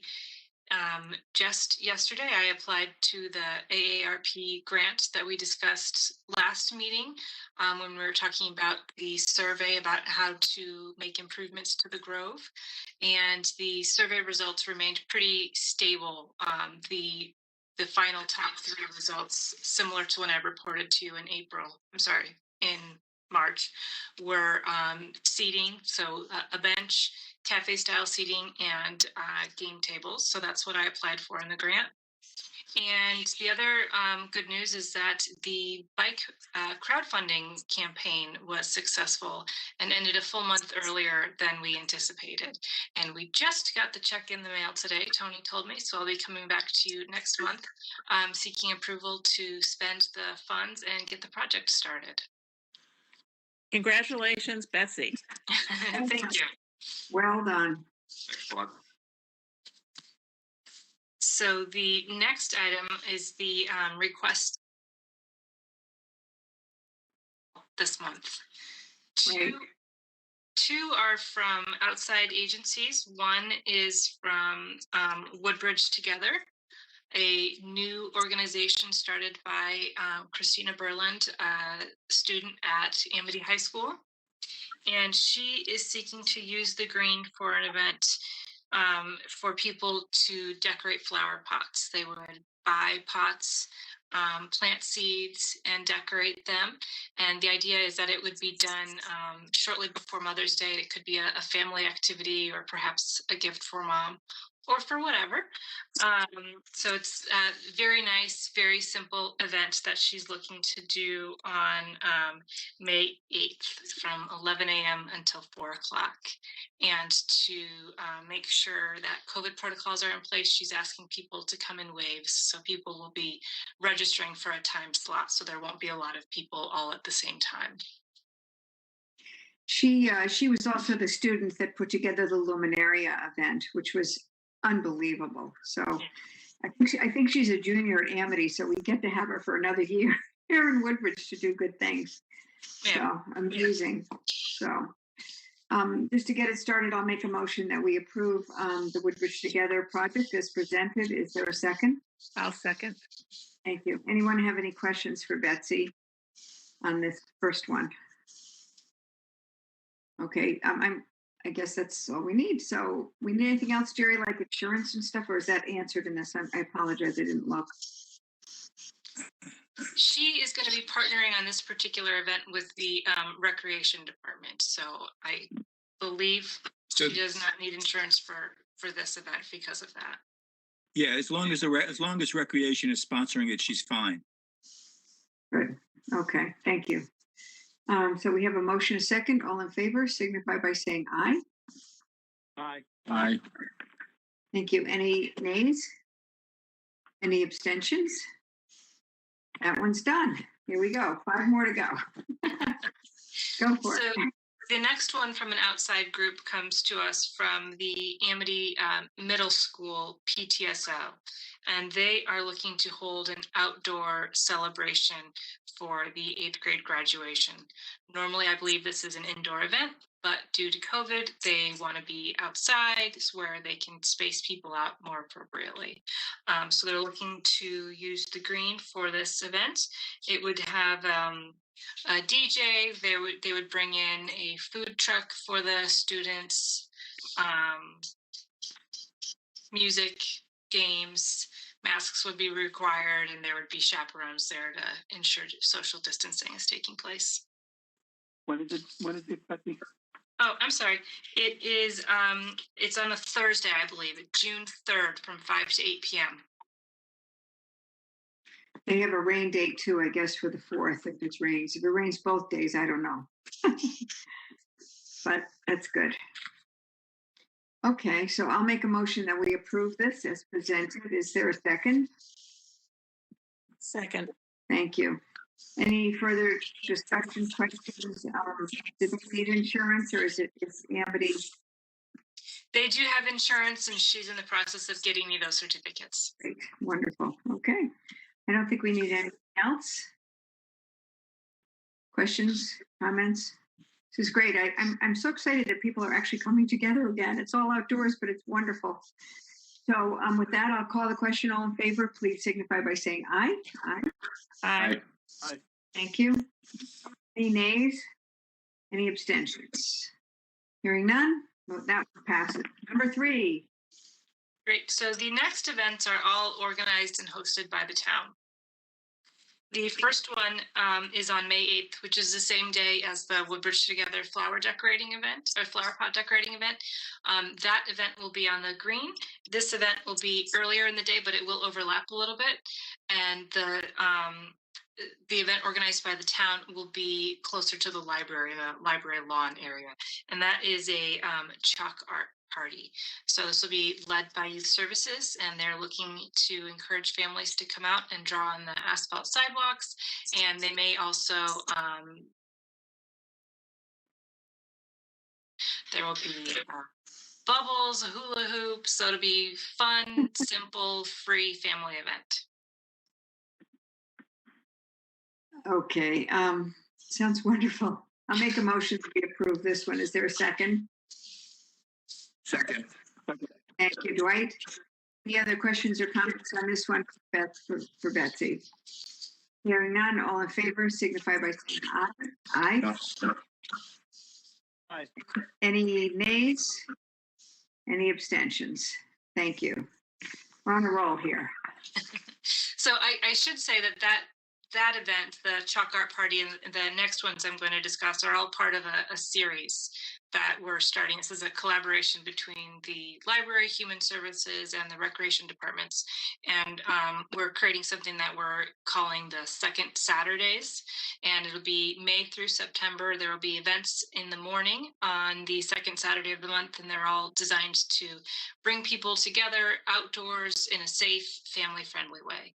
So the second event in that series would be a tag sale, and we will be selling the rights to use a town table for a tag sale. Residents would also have the opportunity to bring their own table for a reduced fee, and people would have the opportunity to do a community tag sale here in the center of town.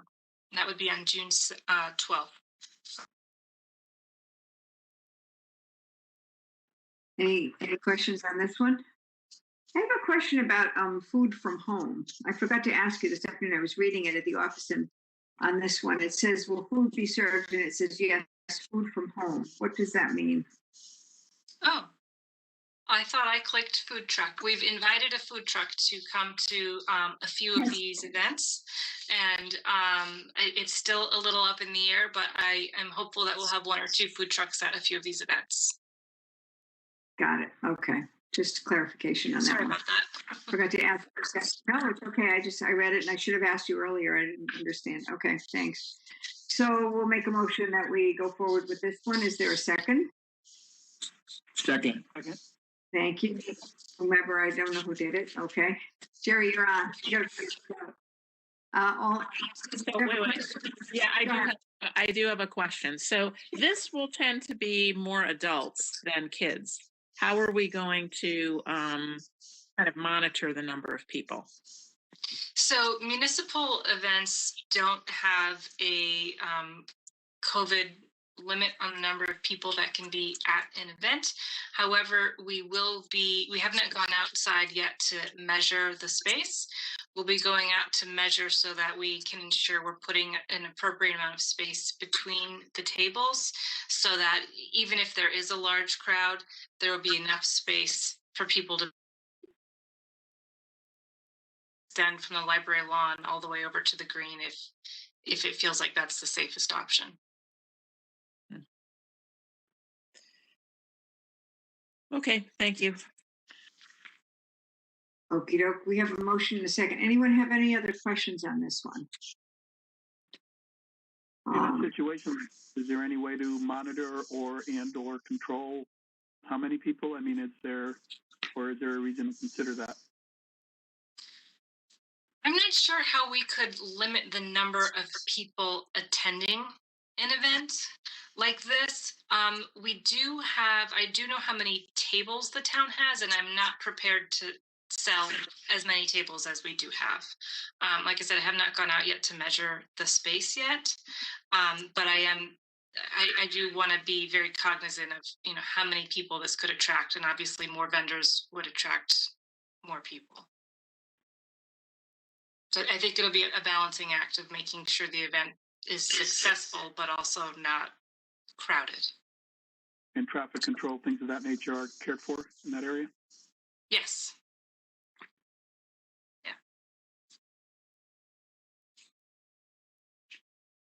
Anyone else have any comments or questions? Okay, hearing none, I will call the question. All in favor of this event, please approve this event. Please signify by saying aye. Aye. Aye. Any nays? Any abstentions? Hearing none, thank you. So Beth, can I make one comment? So Of course. request that maybe as we get closer to this date, that we get an update about what the plans are. Sure. Excuse me. Bless you. I'm sorry. Just so we can, I think you've heard some concerns, and I don't think we want to prevent this from happening, but it would be helpful to know more of how the plans are evolving as we get closer. Thanks. Okay, that will probably be at the May meeting because these are happening in June, correct? Or right. Okay, good. Is there another one or is that it? There are two more. Okay. Yep, you're right. Okay. Okay, So, take it away. The August event will be a small arts event. You may know there's a arts group in town called the Woodbridge Arts Guild, and I've reached out to them to see if they're interested in having some of the artists in the guild display their art. We have a painting class that's run by the senior center, and they will reach out to their paint instructor to see if he's able to do a demo. And we're looking to have a few other paint sets on hand so that people could try their hand at watercolors while they're outside, and a few other things like that. So much smaller than some of the other events that we've just discussed, but trying to find ways to bring arts to the center of town. Sounds good. Someone else like to make a motion? So moved. Okay, thank you to approve this. And Sandy, you did a second. Okay, thank you. Any other questions or discussion on this motion?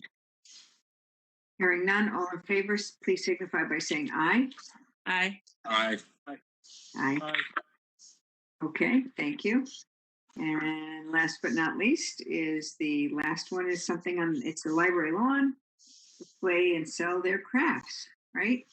Yes, so this would be a craft fair makers market, and similar to the tag sale, we would be limiting the number of vendors available, but it would be a very similar setup.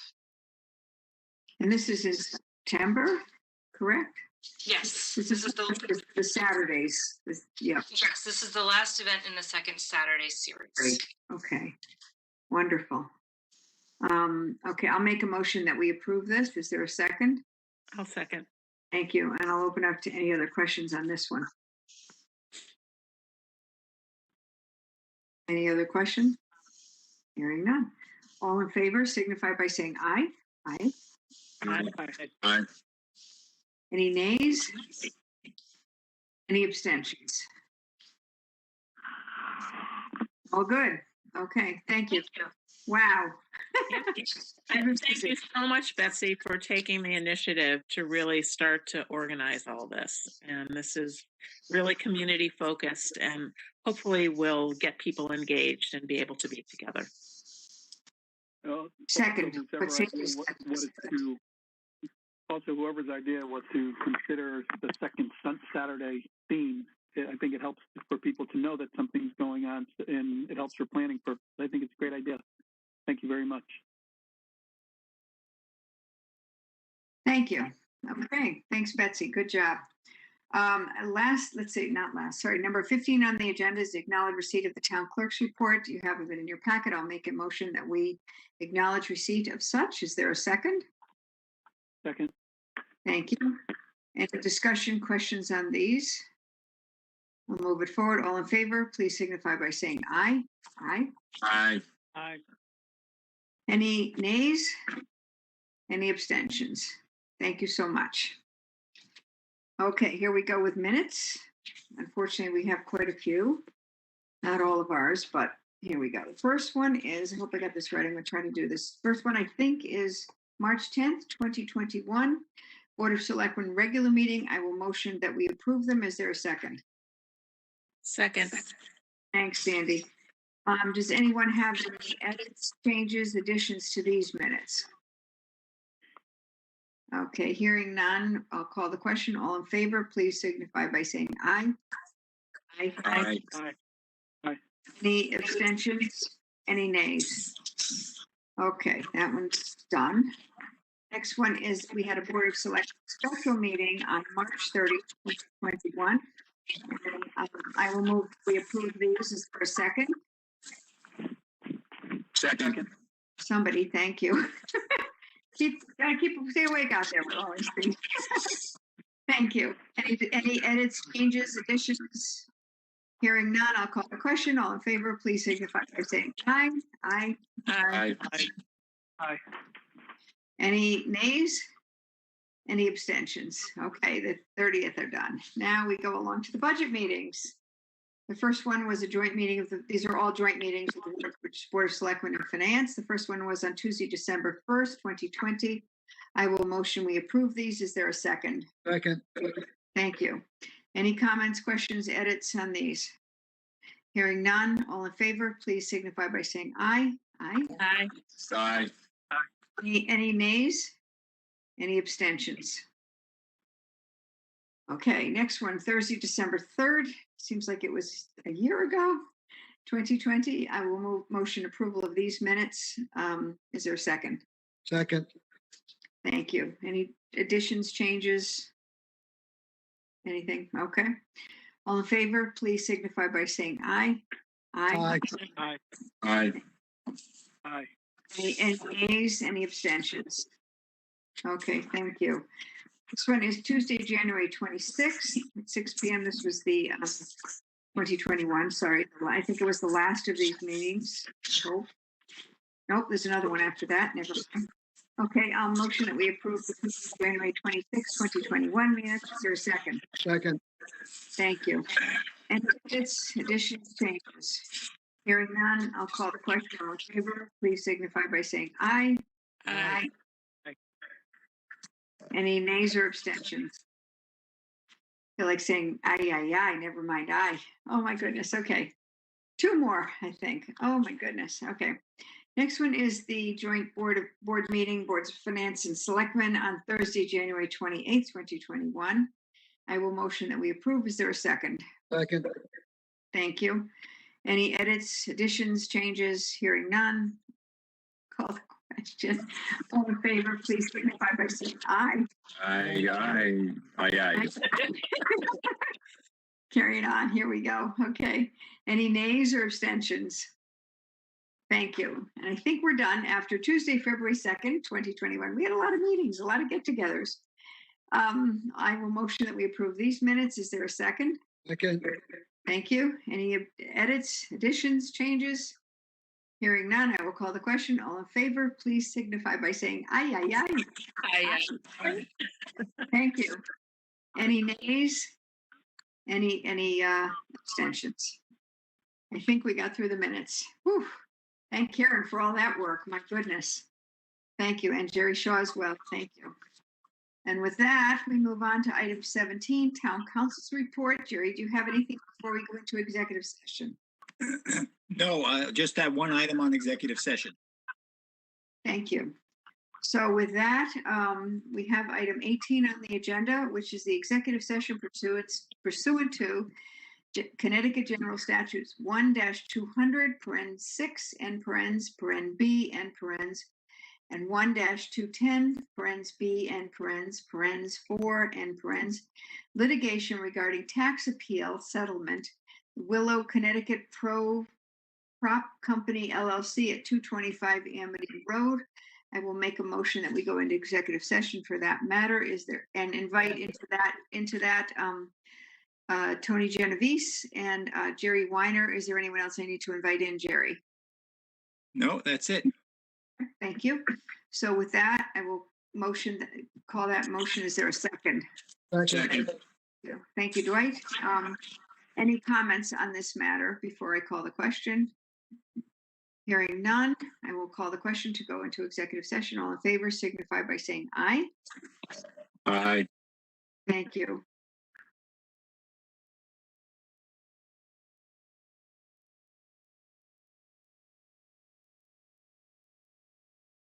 So we are now out of executive session.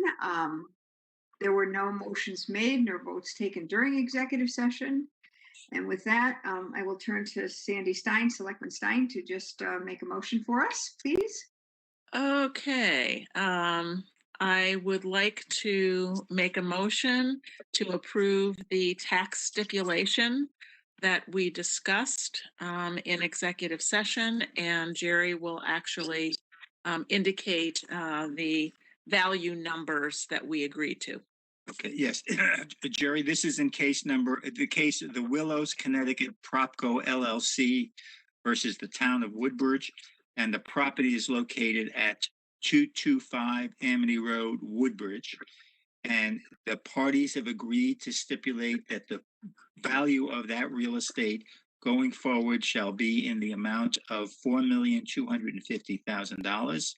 And all the terms of the stipulation is fully set forth in a document which the Board of Selectmen had distributed to it, and it's dated March blank date of 2021, and that can be made part of the record of this stipulation.